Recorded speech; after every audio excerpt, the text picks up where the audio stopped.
Hi everyone, this is AJ from Mobius, and today I'm going to show you how to assemble and install the separator on the Mobius M108S Trimmer. The M108S Separator has three parts: the top fascia, the window, and the main body.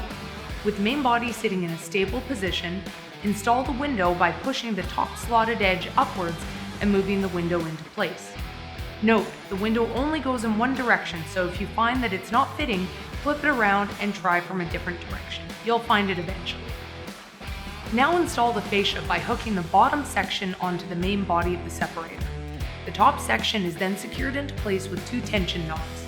It's vitally important that the fascia and window form a tight fit with the separator body. Once assembled, the separator must be airtight so that maximum vacuum and trim quality can be achieved.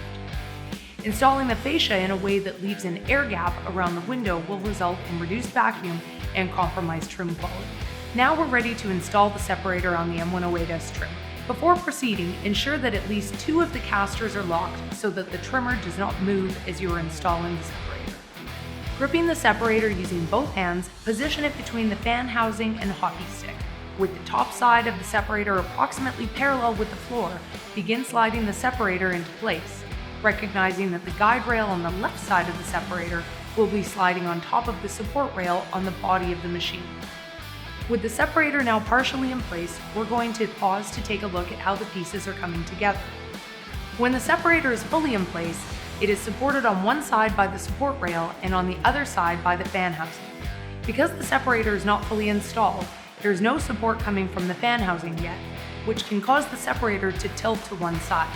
If you've ever found it challenging to install your separator, this is one. Luckily, there's a super easy trick to overcome this. Simply lift up on the right corner of the separator, bringing it back to parallel. The separator will now slide smoothly and effortlessly into position. Finish the installation process by pulling up on the hockey stick to lock the separator into place. The top edge of the hockey stick will be parallel with the top side of the separator. That's all there is to it. For more information, including other instructional guides and videos, tips and tricks, please visit us at mobiustrimmer.com.